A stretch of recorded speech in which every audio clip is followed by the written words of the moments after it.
Alright guys, what's going on? It's Professing Preterist. We're back at it again. And, oh boy, I've got a doozy for us this time. So this is actually a piece of work that I've been working on for a while. And what I'm probably going to do is make this a two-parter. First part is going to be speaking about some Old Testament language. And I'd like to just kind of preface it by kind of saying, like, there's a really important discernment to make when we are rightly dividing the word of truth, per 2 Timothy 2:15.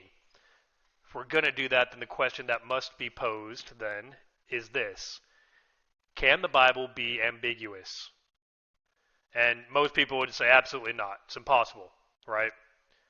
But then there's those times where you would say, okay, so you could show somebody a passage or a verse, right? And say, so then how do we explain this?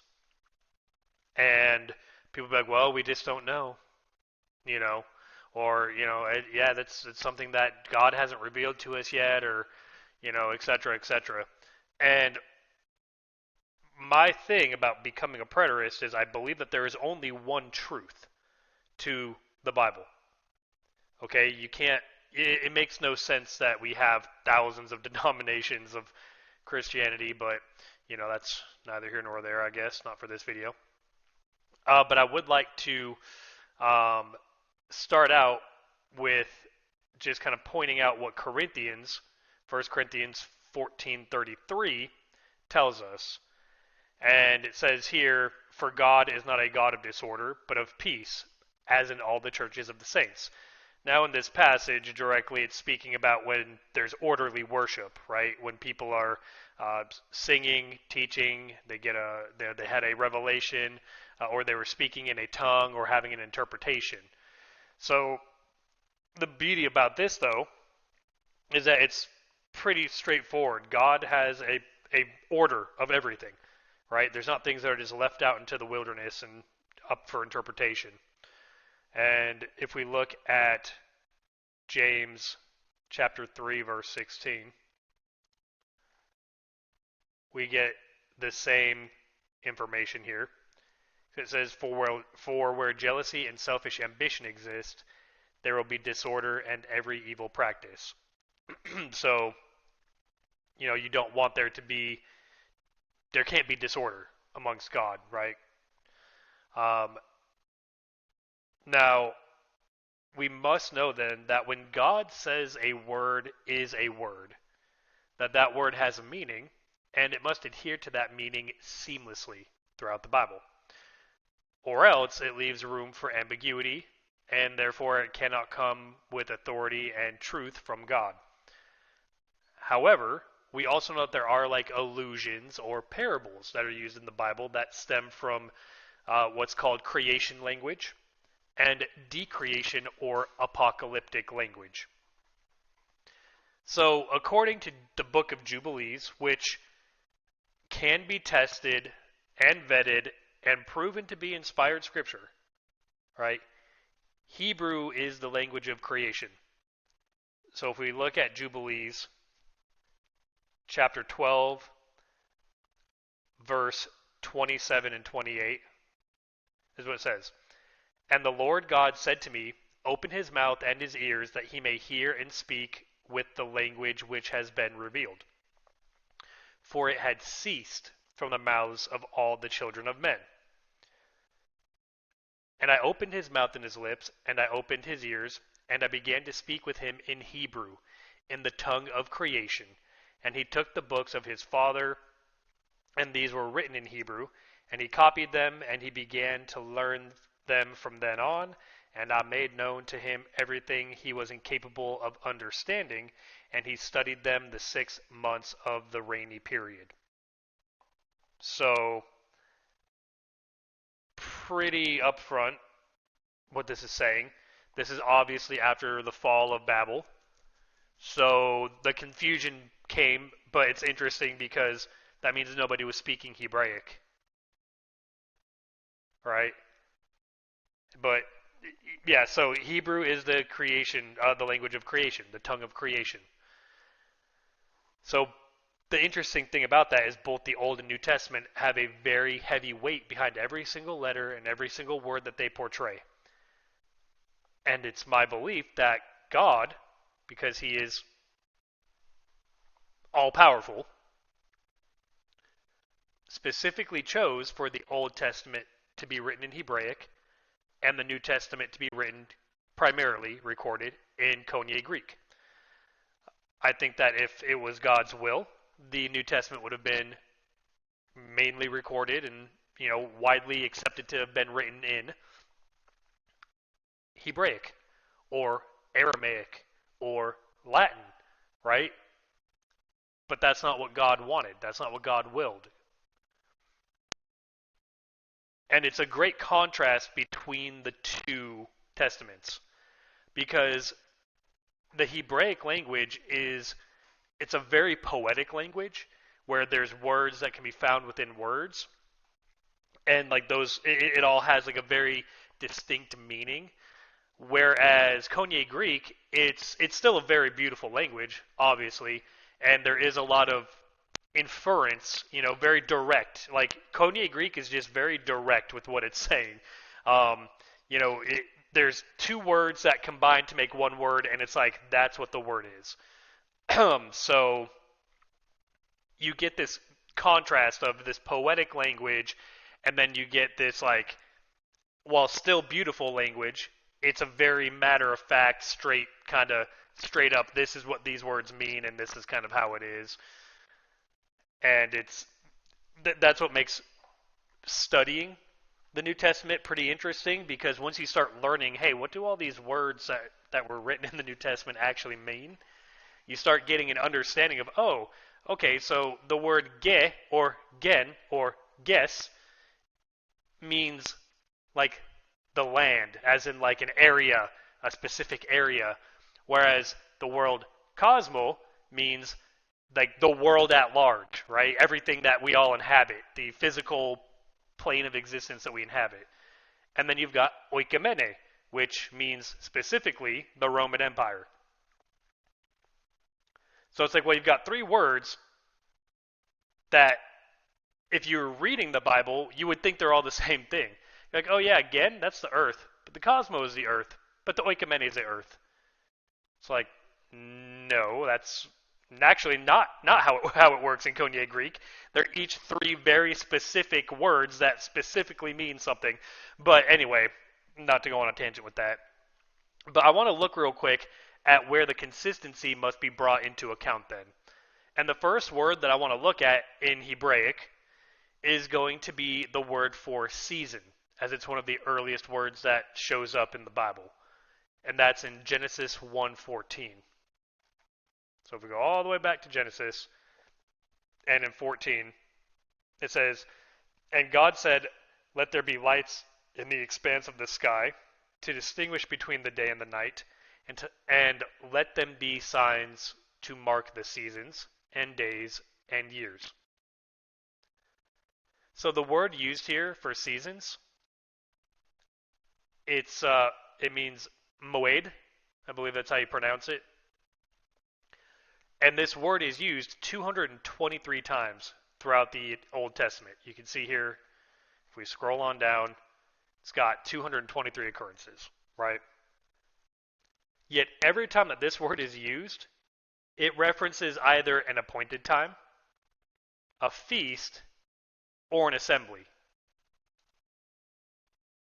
So knowing that that word only ever means those three things, we must then conclude that these three things all hold the same meaning.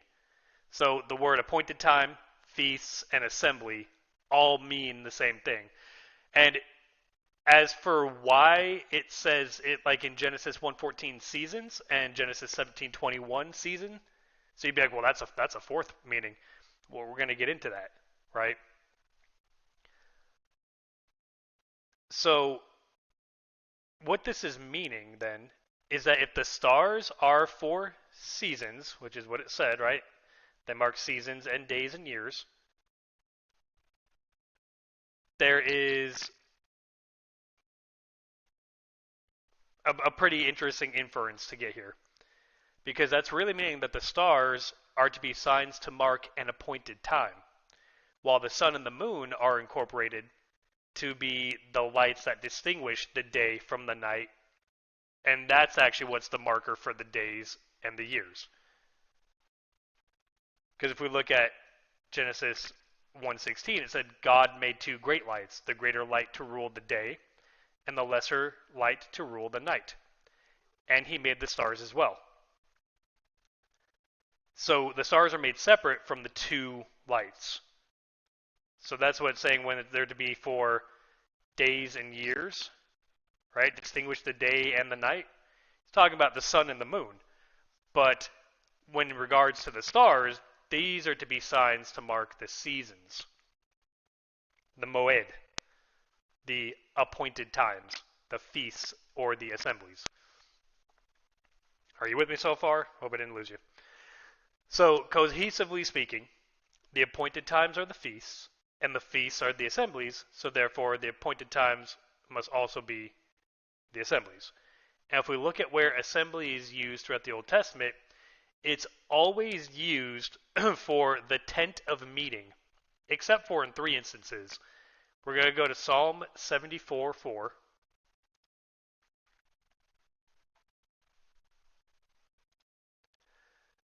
Where it says, "Your foes have roared within your meeting place. They have unfurled their banners as signs." Right? But even with this context, if we know that the first time that the tent of meeting is alluded to, and we know that it's talking, the tent of meeting was the tabernacle, right? It was synonymous of the temple.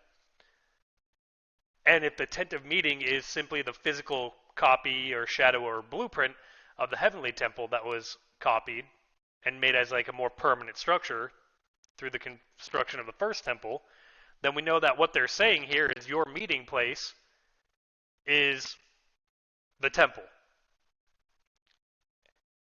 And I mean, this is a later psalm, so it's prophesying about that. Or I should say it's speaking about what happened, because it even says they have burned your sanctuary to the ground, they have defiled the dwelling place of your name.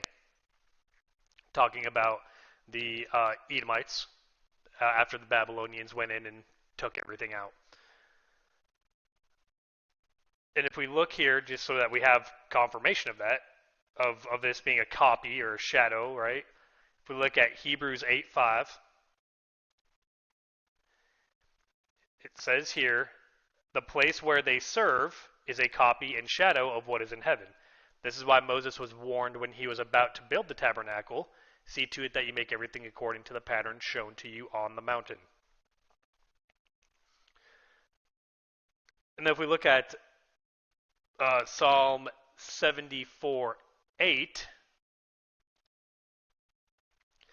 it says, "They said in their hearts, we will crush them completely. They burned down every place where God met us in the land." And this is the same thing, every moed. The word used for place, right, that same word, could also be inferred to still mean a place where God was worshipped, because there were temples in other places outside of Jerusalem before the first temple was built. And we can verify that in 1 Samuel. And that would be chapter 21, where David goes and takes the consecrated bread, right, in Amalek, goes to Nob and meets Amalek there. So that's a place where they had consecrated bread. So it's inferring that there were the meeting places, right, outside of before the first temple was built. That temple obviously took precedence over, the tabernacle. That's why the Ark of the Covenant was carried into the temple when it was built. But yeah, it still could have been a place where like an assembly would have been taking place, right? And then the final time that it's used differently is in Isaiah 14:13, and it's really interesting that it's used here.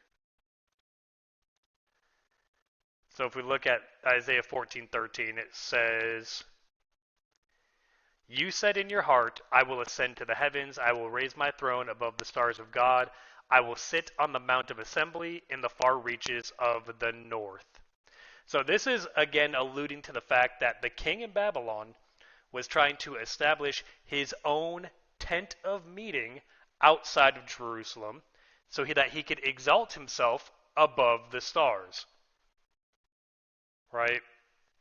I mean, again, he says, I will raise my throne above the stars of God. So interesting to note that he's bringing the stars into it too, when we're talking about the Moed.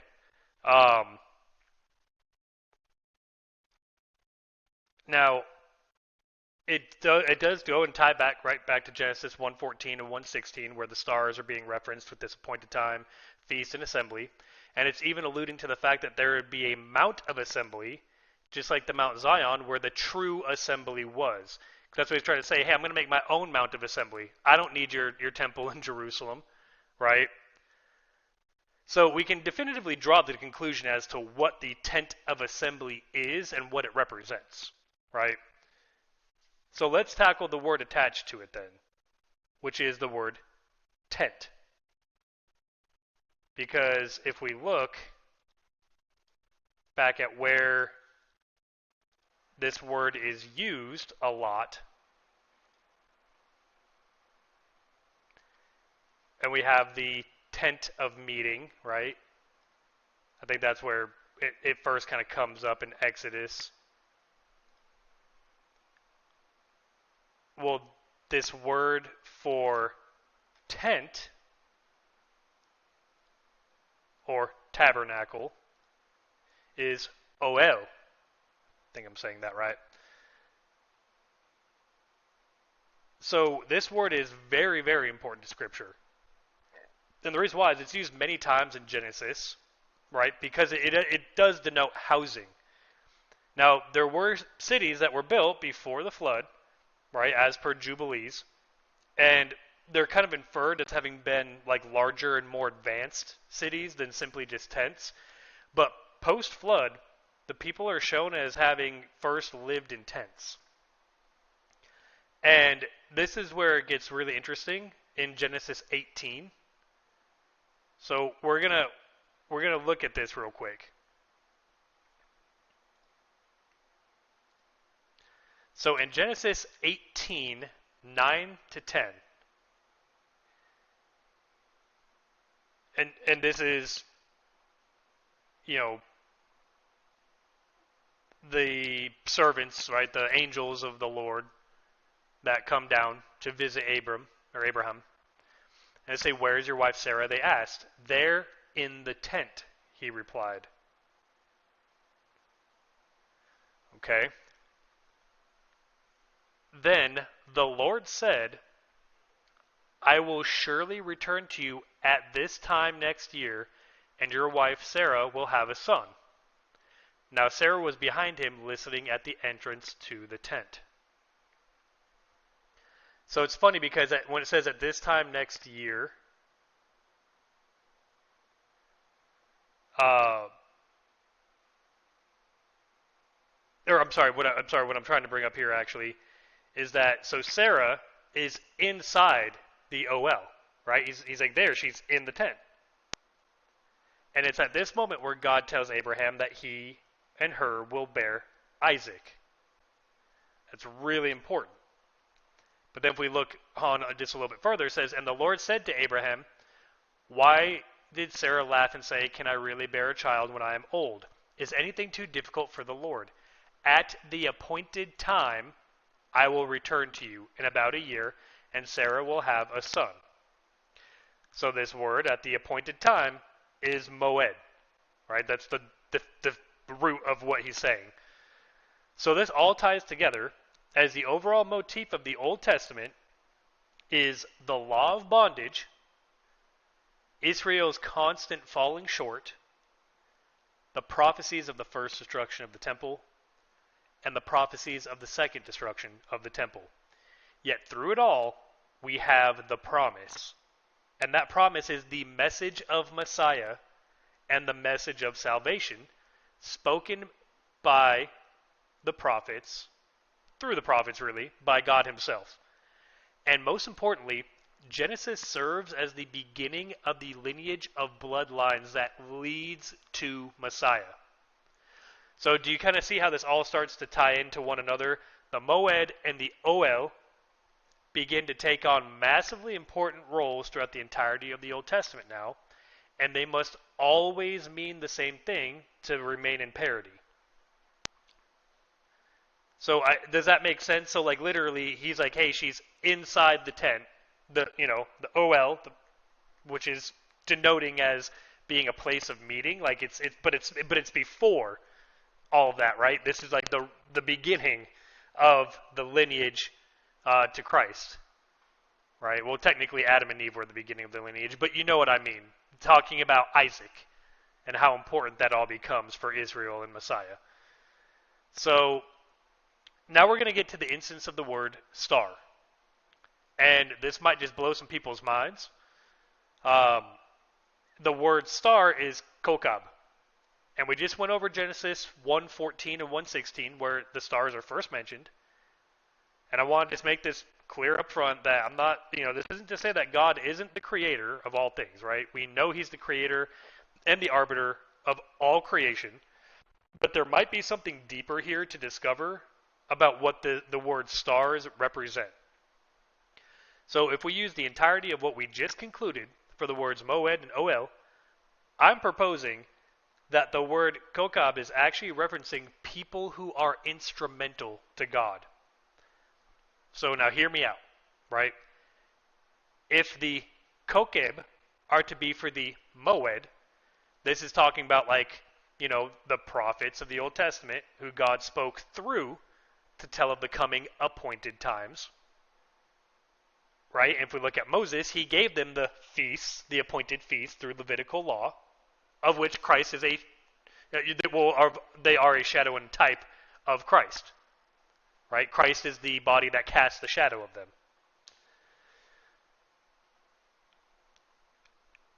The other appointed times, though, that are spoken of through the prophets of the Old Testament were the destruction of the first temple by the Babylonian and Edomite forces, the coming of the Messiah, and then the destruction of the second temple by Roman forces.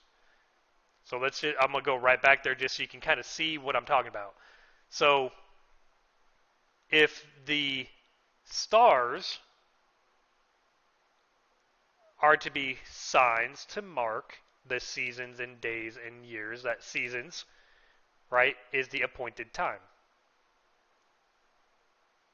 So we know that, okay, right, stars, appointed times. Now I want to, I could quote a bunch of different scripts, like Hebrews 1:1 says that, God spoke to our fathers through the prophets. Acts 3:18, but in this way God has fulfilled what he foretold through all the prophets, saying that his Christ would suffer. Luke 1:70, as he spoke through his holy prophets, those of ages past. 2 Kings 21:10, and the Lord spoke through his servants, the prophets, saying, you get the point. So how can we back this bold claim up, right? Because it's a pretty bold claim. Well, we're just going to have to take a look at where the word kokab is used, and using the same rule that we've established above, where the same word has to have the same meaning, right, across all uses, we can test and affirm this claim.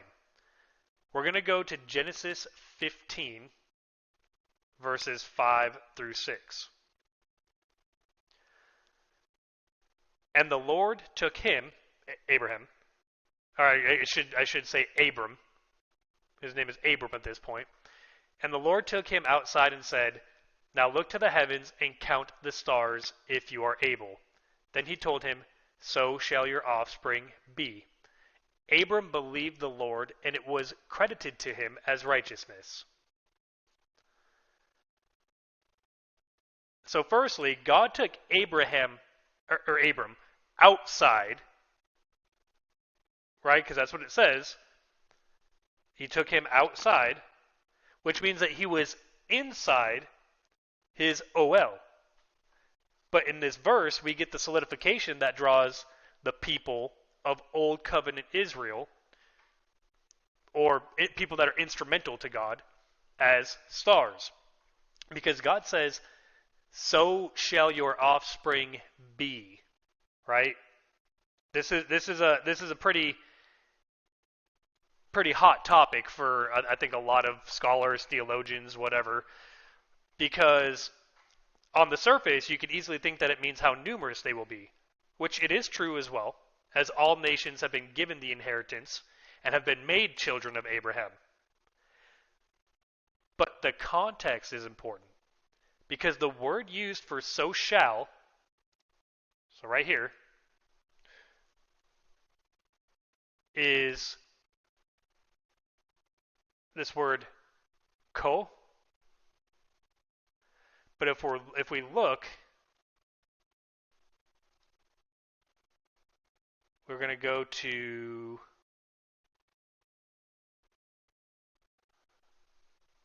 where is it here?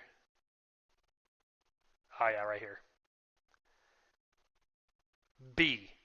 So let's look here, right? It says, so shall your offspring be. But this word for be is haya, which means to exist. Like if we look at the exhaustive concordance for it, it's used a lot throughout Scripture. But we see here, it's like to become, to be or become, and I guess it stems from the difference of hava, which is to fall away. So you got like haya, which is like becoming, coming together, and hava, which is like going apart. But I want to show you something. This word is used in Genesis 1:14.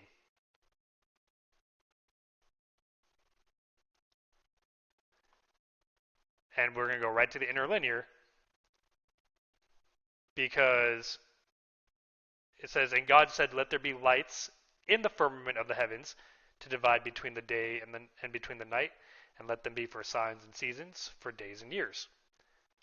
But this word, let there be, is that word, haya. It's a derivative of it.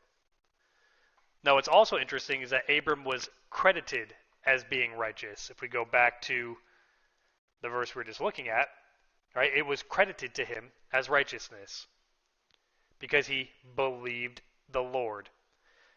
And he was credited with it because this was before the Mosaic Law. So belief in God made someone righteous. And so that all comes full circle, right?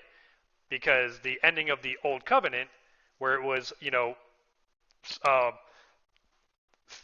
through works that you would, have favor, that you would be, promised salvation. Instead, it's going back to by grace. You believe in the Lord, you're saved. And that's how it was for Abram. And Genesis 15 is also an extremely important chapter in the Bible, because it is in that chapter which God makes his covenant with Abram, and this covenant is the hope of the promised land. So we can see right here, he says, you, however, will go to your fathers in peace and be buried at a ripe old age. In the 4th generation, your descendants will return here, for the iniquity of the Amorites is not yet complete. So he's pretty much like, giving the covenant. And it's interesting because God made the covenant with Abraham. It wasn't Abraham making covenant with God. And the Lord also said to him, I am the Lord who brought you out of the Ur of Chaldeans to give you this land to possess. Right? So it's a really important chapter, actually. And we're going to go forward a little bit more to Genesis 22. Verses 15 through 18. And the angel of the Lord called to Abraham from heaven a second time, saying, By myself I have sworn, declares the Lord, that because you have done this and have not withheld your only son, I will surely bless you, and I will multiply your descendants like the stars in the sky and the sand on the seashore. Your descendants will possess the gates of their enemies. And through your offspring, all nations of the earth will be blessed, because you have obeyed my voice. Again, we see the allusion to all nations being stars. Now, again, because he's saying, okay, your descendants, well, through your offspring, all the nations of the earth. So your descendants are all the nations of the earth, and they're all going to be like stars, right? Meaning people that are instrumental to God. This chapter of Genesis is also extremely important because this chapter is a shadow of Christ. Don't believe me? Let's take a look. Sometime later, God tested Abraham, right, and said to him, Abraham, here I am, he answered. Take your son, God said, your only son, Isaac, whom you love, and go to the land of Moriah. Offer him there as a burnt offering on one of the mountains, which I will show you. So Abraham got up early the next morning. Sorry, hold on. There we go. Sorry. So Abraham got up early the next morning, saddled his donkey, and took two of his servants and his son Isaac. He split the wood for a burnt offering and set out for the place God had designated. Okay.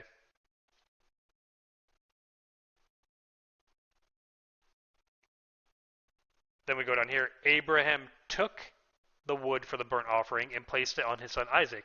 He himself carried the fire and the sacrificial knife, and the two of them walked on together. Placing wood on Isaac, his only son, much like Christ carrying the cross, which was made of wood, and Christ is God's only son. And I also hold the belief that the mountain in Moriah is Golgotha, the same mount where the crucifixion took place. Why? Because if we look at verse 13 and 14, then Abraham looked up and saw behind him a ram in a thicket caught by its horns. So he went and took the ram and offered it as a burnt offering in place of his son. And Abraham called the place, the Lord will provide. So to this day it is said, on the mountain of the Lord it will be provided. Well, a ram is a male sheep. And around its horns, which are on its head, was thorns. That's what a thicket is. It's a bunch of thorns. So if Christ is the sacrificial male sheep, and he wore the crown of thorns, there's an allusion there. And also, it says, upon that same mount, Golgotha, the Lord provided it. Because it's saying here, on the mountain of the Lord, it will be provided. Well, what is it? It is the redemption of all mankind. Not the salvation. The salvation of all mankind was not given through the cross, but the redemption was. And we're going to go ahead and look at Genesis chapter 26, verses 4 through 5. I will make your descendants as numerous as the stars in the sky, and I will give them all these lands, and through your offspring all nations of the earth will be blessed, because Abraham listened to my voice and kept my charge, my commandments, my statutes, and my laws. Well, this is the same promise that God gave Abraham that he's now bestowing onto Isaac. And it's also really interesting that there were commandments, statutes, and laws back before the Mosaic law was given, right? Now, if we go to Genesis 35, so we're jumping ahead a little bit here. I'm sorry, 37, verses 5 through 10. This is what we get here. Then Joseph had a dream, and when he told it to his brothers, they hated him even more. He said to them, listen to this dream I had. We were binding sheaves of grain in the field, and suddenly my sheaf rose and stood upright, while your sheaves gathered around and bowed down to mine. Do you intend to reign over us? His brothers asked. Will you actually rule us? So they hated him even more because of his dream and his statements. Then Joseph had another dream and told it to his brothers. Look, he said, I had another dream, and this time the sun and moon and 11 stars were bowing down to me.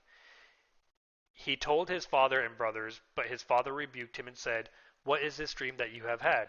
Will your mother and brothers and I actually come and bow down on the ground before you? And his brothers were jealous of him, but his father kept in mind what he had said. So here we get two great illusions. The first is the sheaves of wheat about to be threshed, which is what, the threshing floor, right? The wheats and the wheat and the tares. That's all in the New Testament. Christ draws that illusion. But also, the second thing that we get is the sun, moon, and stars. Because no one ever tells Joseph or Isaac or his brothers what these things represent, but somehow they knew it was alluding to them. Because the sun is Jacob, or Israel, right? The moon is Bilhah, who became Joseph's mother when Rachel passed on, based off of how surrogates worked, right, in ancient times. And the 11 stars are the 11 other progenitors of the tribes, all bowing before Joseph because he is the continuation of the bloodline to Messiah. Now, if we look at Numbers 24, this just keeps getting better and better. I'm telling you guys, there's some layers to this for sure. Verse 17, I see him, but not now. I behold him, but not near. A star will come forth from Jacob, and a scepter will arise from Israel. He will crush the skulls of Moab, and strike down all the sons of Sheth. So, a star, right, coming forth from Jacob. There's that illusion again. And then we're going to go to Deuteronomy 1:10. The Lord your God has multiplied you, so that today you are as numerous as the stars in the sky. Now, here's where it really starts to get undeniable. We're going to go to Judges chapter 5, verse 20 and 21. It says, From the heavens the stars fought. From their courses they fought against Sisera. The river Kishon swept them away, the ancient river, the river Kishon. March on, O my soul, in strength. So from the heavens the stars fought. Well, the heavens would be the temple, like the inner court of the temple.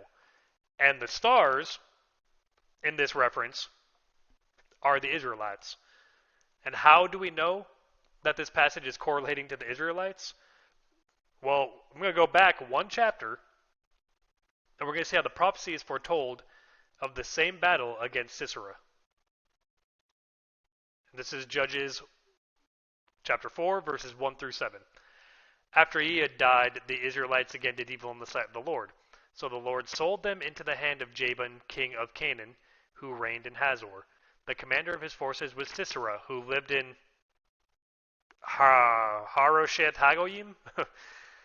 Then the Israelites cried out to the Lord because Jabin had 900 chariots of iron, and he had harshly oppressed the Israelites for 20 years. Now Deborah, a prophetess, the wife of Lapidoth, was judging Israel at the time. Interesting, female judge of Israel. And she would sit under the palm of Deborah between Ramah and Bethel in the hill country of Ephraim, where the Israelites would go up to her for judgment. She summoned Barak, son of Abinoam, from Kadesh in Naphtali, and said to him, Surely the Lord, the God of Israel, is commanding you. Go and march to Mount Tabor, taking with you 10,000 men of Naphtali and Zebulun. And I will draw out Sisera, the commander of Jabin's army, his chariots and his troops, to the river Kishon, and I will deliver him into your hand.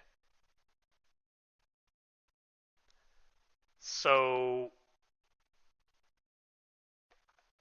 like, it's literally saying that the Israelites and these forces that were with them were the stars that were fighting from the heavens.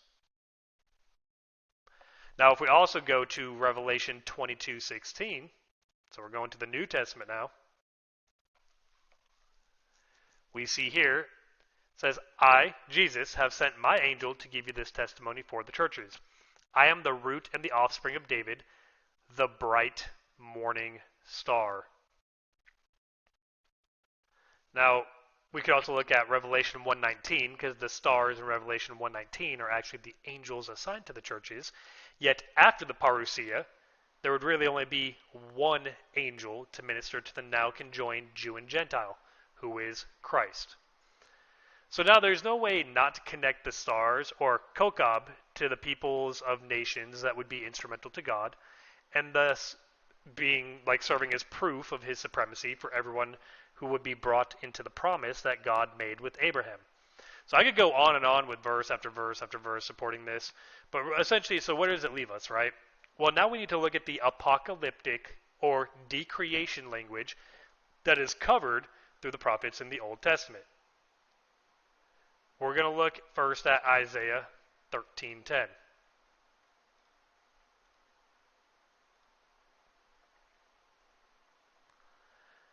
For the stars of heaven and their constellations will not give their light, the rising sun will be darkened, and the moon will not give its light. Just so you know, this is a judgment against Babylon, like contemporary Babylon time for Isaiah, and it's using this same apocalyptic language. The day of the Lord is coming, cruel with fury and burning anger, to make the earth a desolation and to destroy the sinners within it. But this is something that happened, right? So it's kind of interesting when you realize that. But then we'll go to Isaiah 34:4. All the stars of heaven will be dissolved, the skies will be rolled up like a scroll, and all their stars will fall like withered leaves from the vine, like foliage from the fig tree. Remember this verse, Isaiah 34:4. Then we'll go to Jeremiah 31:35.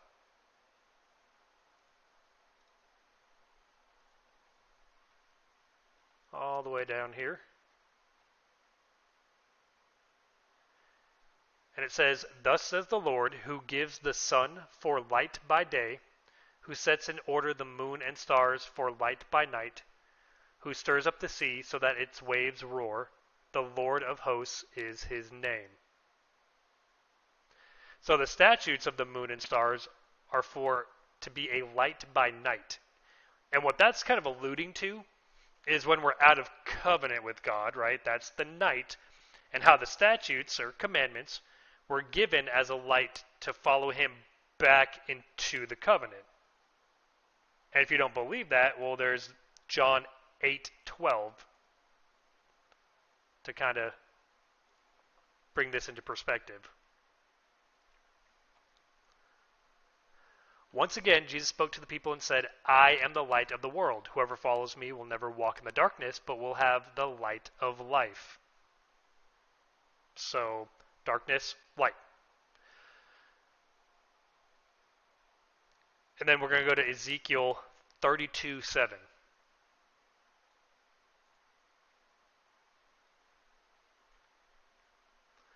When I extinguish you, I will cover the heavens and darken their stars. I will cover the sun with a cloud, and the moon will not give its light. All the shining lights in the heavens I will darken over you, and I will bring darkness upon your land. So sorry, that was verse 7 and 8. And then we're going to go to Daniel 12. Verses 3 through 7. Then the wise will shine like the brightness of the heavens, and those who lead many to righteousness will shine like the stars forever and ever. But you, Daniel, shut up these words and seal the book until the time of the end. Many will roam to and fro, and knowledge will increase. Then I, Daniel, looked and saw two others standing there, one on this bank of the river and one on the opposite bank. One of them said to the man dressed in linen who was above the waters of the river, How long until the fulfillment of these wonders? And the man dressed in linen, who was above the waters of the river, raised his right hand and his left hand toward heaven, and I heard him swear by him who lives forever, saying, it will be for a time, and times, and half a time. When the power of the holy people has finally been shattered, all these things will be completed. So, real quick, the word used for time and times and half a time here, it's moed, meaning appointed time, appointed feast, or assembly, right? Now, if we go to Joel 2:10, I mean, guys, it just keeps coming. The hits keep coming. You just can't get away from it, right? It says, before them the earth quakes, the heavens tremble, the sun and moon grow dark, and the stars lose their brightness. Let's go forward a chapter to Joel 3, and we're going to go to verse 9 through 16. Proclaim this among the nations. Prepare for war, rouse the mighty men. Let all the men of war advance and attack. Beat your plowshares into swords, and your pruning hooks into spears. Let the weak say, I am strong. Come quickly, all you surrounding nations, and gather yourselves. Bring down your mighty ones, O Lord. Let the nations be roused and advance to the valley of Jehoshaphat, for there I will sit down to judge all the nations on every side. Swing the sickle, for the harvest is ripe. Come trample the grapes, for the winepress is full. The wine vats overflow because their wickedness is great. Multitudes, multitudes in the valley of decision, for the day of the Lord is near in the valley of decision. The sun and moon will grow dark, and the stars will no longer shine. Let's just continue going on. The Lord will roar from Zion and raise his voice from Jerusalem. Heaven and earth will tremble. But the Lord will be a refuge to his people, a stronghold for the people of Israel. So there's enough content just in Joel 3 alone to write an entire book on. But what we need to focus on here is that Isaiah 13, Jeremiah 31, and Ezekiel 32 were all prophecies that had come to pass. Isaiah 13 was about the coming judgment upon the kingdom of Babylon, which got destroyed by the Medo-Persians. Jeremiah 31 and Ezekiel 32 were prophecies about the coming judgment via the Babylonian army and the plunderers of Edom. Joel 2 is the same judgment concerning the first destruction of the temple, yet we can see this mirroring prophecy in Joel 3 and in Isaiah 34 in regards to the destruction of the second temple in 70 AD. So this language is not unique to the New Testament, nor to the judgments passed onto Old Covenant Israel or Babylon before. So when we come to the New Testament and the imagery given in the Synoptic Gospels and in Revelation, there's really no difference. This is simply apocalyptic language that was used by the prophets in the Old Testament to describe the people who God would use to show his authority and supremacy. So with this new meaning in mind, we're going to go to Matthew 24 and verse 29. Oh, I'm still on chapter 1. There we go. Chapter 24, verse 29 here. Immediately after the tribulation of those days, the sun will be darkened, and the moon will not give its light. The stars will fall from the sky, and the powers of the heavens will be shaken. And we'll synoptically go to Luke 21, 25, and 26, where it says, there will be signs in the sun and moon and stars. And on the earth dismay among the nations, bewildered by the roaring of the sea and the surging of the waves. Men will faint from fear and anxiety over what is coming upon the earth, for the powers of the heavens will be shaken. So again, it's talking about the sun and the moon and the stars. But then it's saying men will faint from fear and anxiety, right? Also, it's funny because the word here used for earth, so for men will faint from fear and anxiety over what is coming upon the earth. That word earth is oikomene, which means the Roman Empire. And then Revelation chapter 6, verses 12 and 14.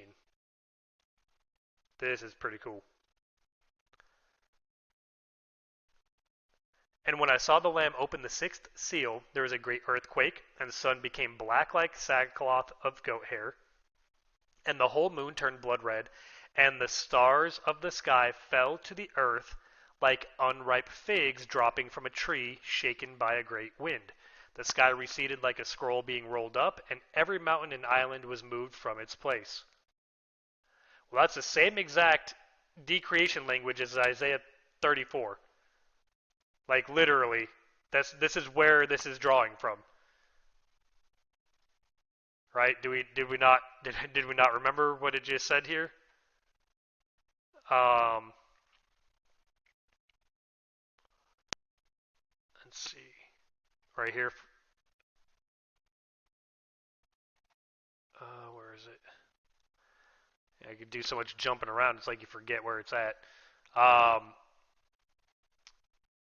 Or sorry, yeah, 34:4. All the stars of heaven will be dissolved, the skies will be rolled up like a scroll, and all their stars will fall like withered leaves from the vine, like foliage from the fig tree. It's the same exact language.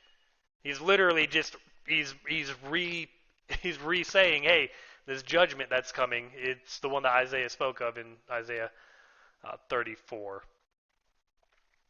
And then if we go to Revelation chapter 8, verse 12.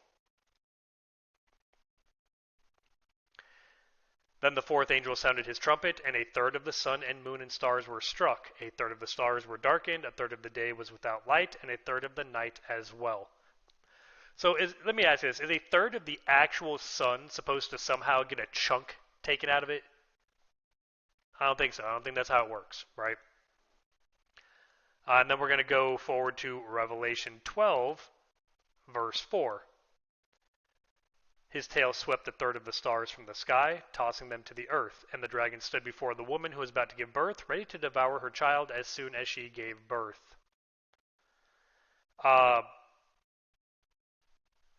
Also important to note in verse 1, it says, and a great sign appeared in heaven, a woman clothed in the sun, with the moon under her feet, and a crown of 12 stars on her head. Well, that can only represent one thing, right?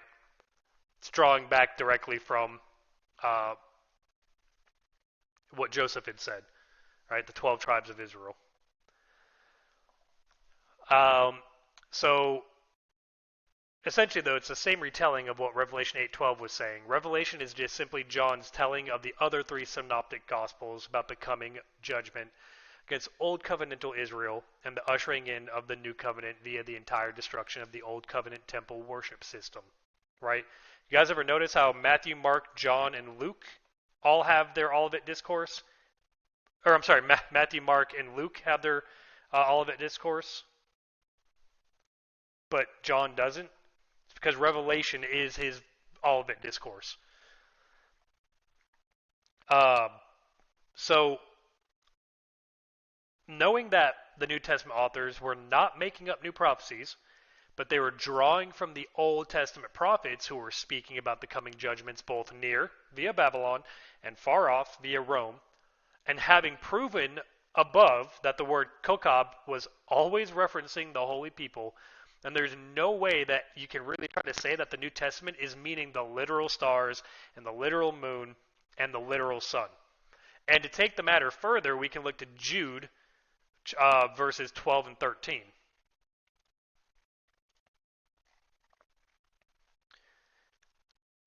These men, talking about men, are hidden reefs in your love feasts, shamelessly feasting with you, but shepherding only themselves.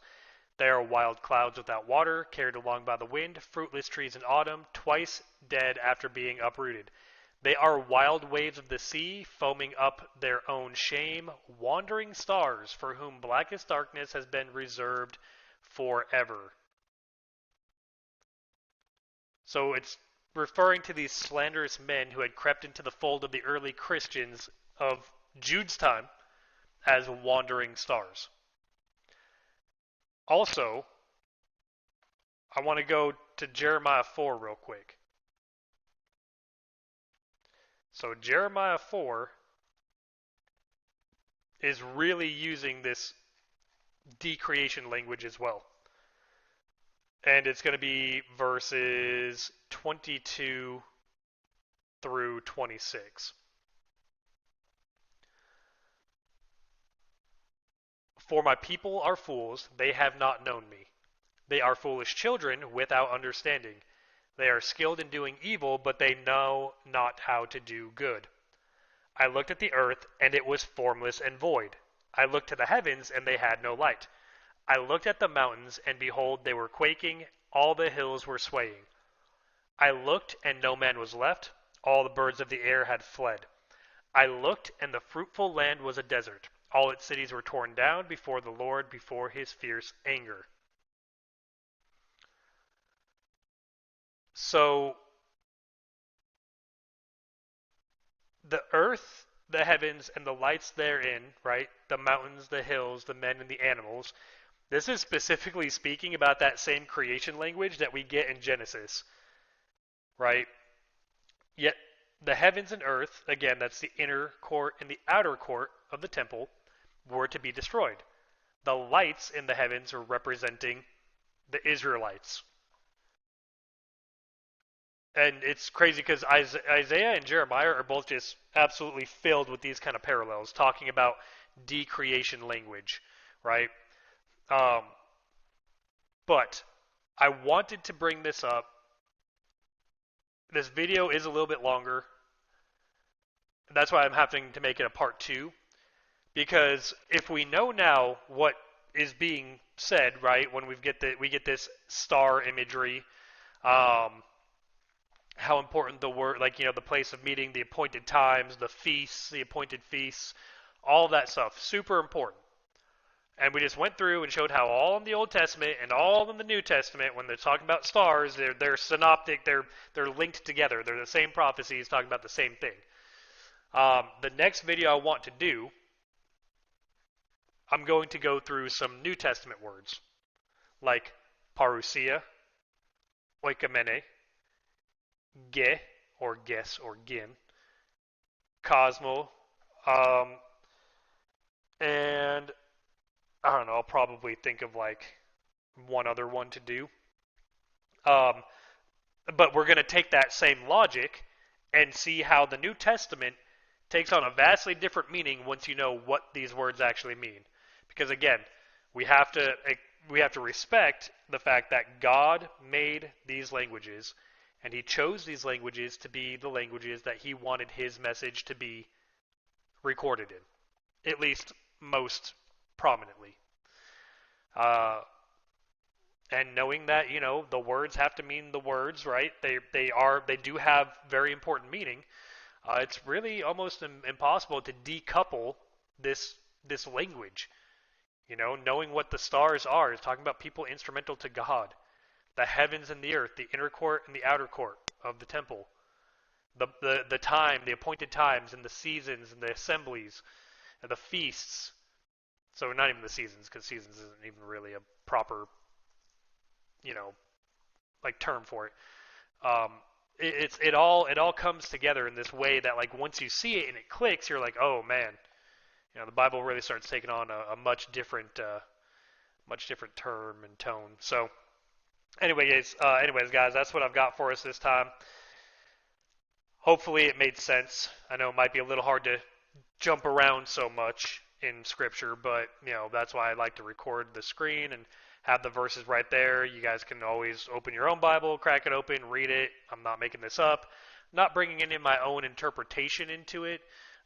Really just kind of using context of what the Bible says, right? I mean, like Judges chapter 4 and 5 really kind of seal the deal on it, what it's talking about when it says the stars. But, so yeah, guys, that's what I've got. And until the next time. Oh, and also, wait, real quick, I know that I said in Judges 5, I think it was, I had said that it was talking about, oh wait, where was it?